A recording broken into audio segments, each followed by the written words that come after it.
Coming in less than 5,000 pounds, this one should not have this much space.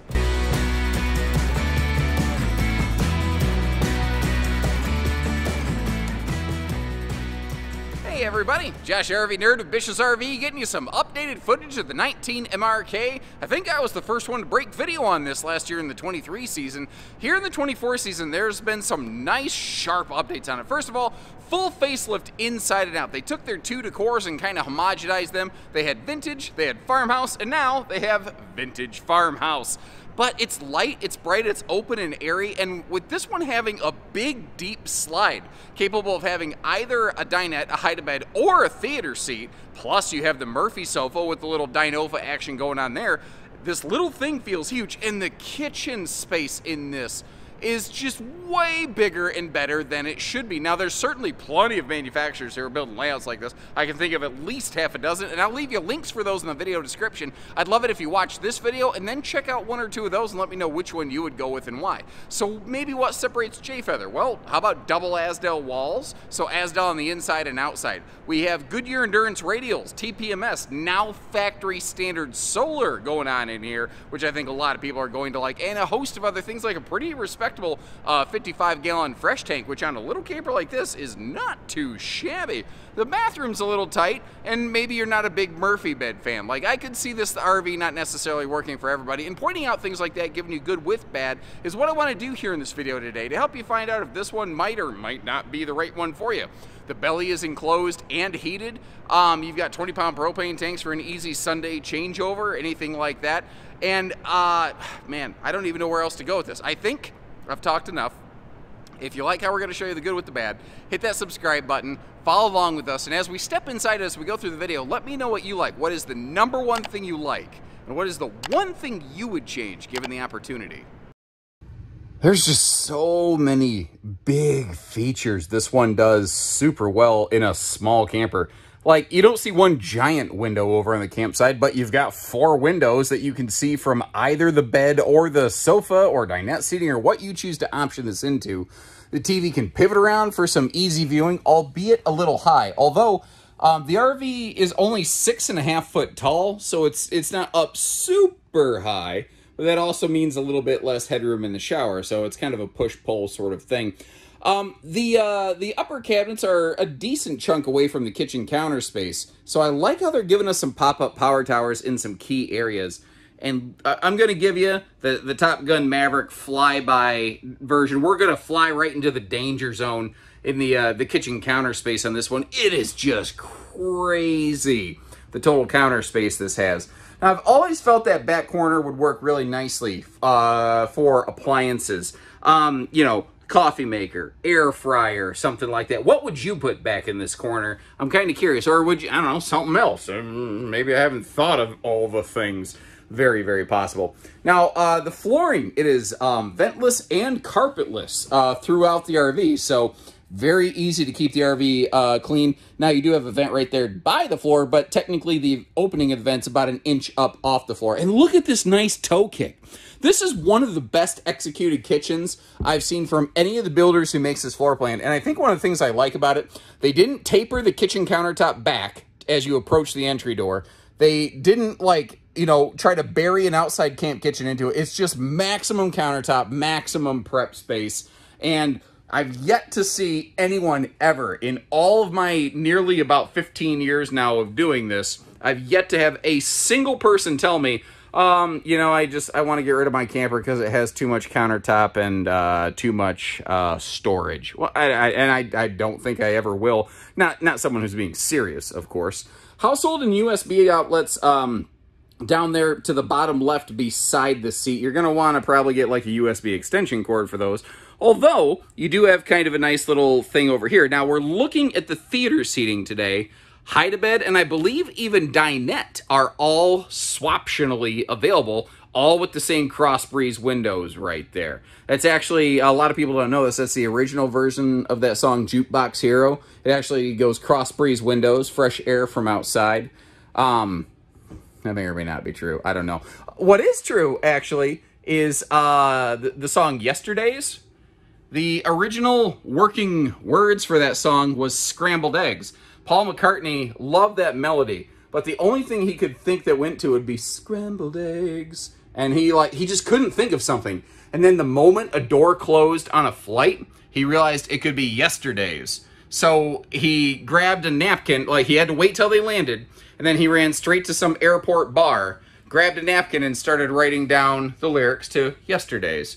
And I just spent about a minute telling you about pop song trivia that has nothing to do with this RV, and that happens to me every now and then. I see something shiny and I go, squirrel!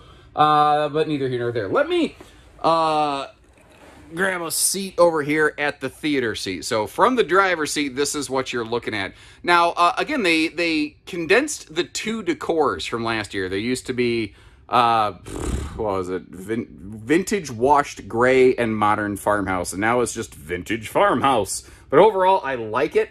And you may notice how, especially in like the kitchen cabinets, it's got like just a little bit of a black trace inside those doors, but it doesn't look dirty. That's been the one consistent complaint I've heard so much on the modern farmhouse decor for years, is that even when it's brand new, sometimes it looks like it's got a case of the dingies, basically. Now, up here, you've got, like, there's no second air option. This is a small power vent. Because it is, like, it already has the power running to it, upgrading that would be very easy, and the least invasive way to get you a really good vent fan is called the Hengs Vortex fans, H-E-N-G-S. Pound for pound, dollar for dollar, those are my nerd preferred way to get you a full-size vent fan that has 90% of the airflow as max air for maybe 25% of the cost. Like, I'm actually actively encouraging manufacturers to use those things. I believe in them. I like them. Now, look at both sides of that sofa. Household and USB plugs there. And there's some Type-C plugs in there now, which is really handy for, you know, all the newer Smarty Pants phones and all that sort of stuff. Now, you can see the top of the bed sticking out a little bit. At least you can keep it covered nicely with the blanket. So as long as you decor match that, it might just kind of look a little bit like an accent sort of thing. I've actually seen some people find like some sort of pillow that they stuff in there when they're not using it. But diving deeper into the details here, under that sofa, there's a little table that can slide out. And it's a free floating table. We're going to see it again used outdoors, but you can use it up front like a Ninofa, and the theater seat already comes with its own swivel tables. But if you get a hide-a-bed, that table might be very handy for dining time right there. The Murphy bed on this is about as simple and easy to operate as they possibly come. With just one hand, I can pop that up and down, although it is a folding, bendy bed. That is not my favorite style, but it really does seem to have won out in the RV designer wars as the most common style of Murphy bed out there. Can you replace the mattress? Can you throw a foam topper on it? Yeah. But you either have to make sure you can physically bend a mattress that you shove in there, or you're going to have to get some kind of specialty folding mattress from some sort of store. And I don't even know where you do that. But generally speaking, foam toppers will fit on there just fine. What is kind of handy about that Murphy bed setup is when it's folded up, you know, you can, like, when you're going down the road, you could maybe throw some totes or extra blankets. Like, you could use that space. It's a little bit of a makeshift cargo space, although with all the storage in this RV, I'm not sure you're really going to need to do that. Now, that refrigerator door is that new style that can flip open from either direction, and the refrigerator's bigger than it used to be. Jayfeather no longer uses the 8 cubic foot fridges. They're now using the 10 cubic foot variety, just like Big Brother Whitehawk. So, a larger cold storage capacity on this. And they are using the newer style of, you know, left to right, whatever, refrigerator door, that if you don't close it all the way, like, let's say you open it with your right hand, and then the next time you go to open it with your left hand, if you don't close it all the way, it won't fall out of the hinges, which is really nice, obviously. Over here, by the way, furnace, air conditioner controls, all your climate controls. That is the monitor for the now standard 200-watt solar package, which I'm kind of glad to see. Working our way around here, the toilet space actually very pleasantly surprised me. They really nailed that. They executed that space extremely, extremely well. Now, the open pocket storage right here, if you roll towels up, I've actually done a little bit of testing and then test towing. If you roll towels up and stuff them in there, it's going to work pretty well. But if you want to do some like body washes or anything like that, you're going to have to get some kind of little stretchy band job to keep that stuff sort of, you know, put in its place and kept there, as it were. I'm eyeballing it, but I do think that's one of those 30 by 36 rectangular showers. If not, it's awful darn close. And the ceiling is not extra tall. However, they use a radius bar in that shower to give you some extra elbow room, and the skylight is cleverly positioned that I had to really lean out of my way to bump my head on the side of that. Overall, that shower actually fit me surprisingly well. And one of the other interesting things, the shower also has the small 4-inch fart fan. But right here, they actually do use one of the big XL vent fans standard. Jay Feathers and Whitehawks always have one of those typically in the living area of the RV. The position of that one in this RV is a little interesting to me. If I had my way, I'd kind of just prefer it to be right over the bed or in the bathroom, but I don't know. The fact is, you know, I just realized something. If you're not running the air conditioner at night and you want some good airflow, you could open those windows that cross breeze across the bed and then open that fan and really pull some comfortable air through. But the travel access on this one, considering the small size, is absolutely shocking. In a good way. Look at this. You can even still leave the bed down. So if you don't like the fact this RV's a Murphy bed, don't use it like a Murphy bed. Just leave the thing down all the time. Although keep in mind, if you try to go with a True Queen bed, you're going to have to do something cute to get the bed out of the way of the slide closing up. But otherwise, you are good to go. And when you see this thing closed up, it really begs the question, does this RV even need a slide? Or is there an opportunity in the marketplace for a no-slide version of a floor plan like this? I think I like the idea of having two versions of it myself. But the fact is, the bed, the entire kitchen, the bathroom, super, super travel-friendly. A++. So, by the way, if I seem a little bit out of it, it is currently, like, the display closed at 5. It's well past midnight. They let me hang out here. I think it's just me and the security guard. But hey, I'm here to work, baby. Now this thing is small, light, gonna pull right. You do not need a big monster truck to be able to yank this one around right here. I think it falls very comfortably within the realm of half-ton towability. Or like a bigger tow package SUV could also handle this one pretty darn well. Now I mentioned when the video began, these are what I call a dual Azdel using brand. So the layer directly below the fiberglass and the layer just below, just behind the wallpaper on the inside. They are a composite resin material called Azdel, if you're not familiar with it. And it's lighter. It's also a little more noise dampening. So that's one of the kind of cool benefits. And again, this one not being so long, you don't have to feel super intimidated like there's a ton of it floating behind you. But just the way the windows and the baggage door and everything works out, some really nice awning coverage on this. Now, if you look down to the ground, they're using the nice quick drop stabilizers, and those things are fantastic. They are 100% legit, but this is one of those areas where being a total one-man show, not having, you know, a separate camera person, I can't really show you that because I can literally, even with my big dad bod, run and just jump slam into the side of this and do nothing but jam my shoulder and hurt myself. Trailer don't move. Not a lot. Like, if you were inside and somebody ran against the side of your RV, yes, you'd know, but it's not like your stuff's going to fall off the kitchen counter or anything like that. Now, this is that picnic table that we saw briefly on the inside of the RV under the Murphy sofa, which allows us that awesome little double Dynofa action. And it's an easy thing to miss, but right below the logo, Jay Feather, between those two windows, there's a big black rectangle right there. That is a stovetop vent exhaust hood, and that is allowing the hot air from cooking to breathe out of the RV. Not every manufacturer does that. You know, it's those little details that make differences.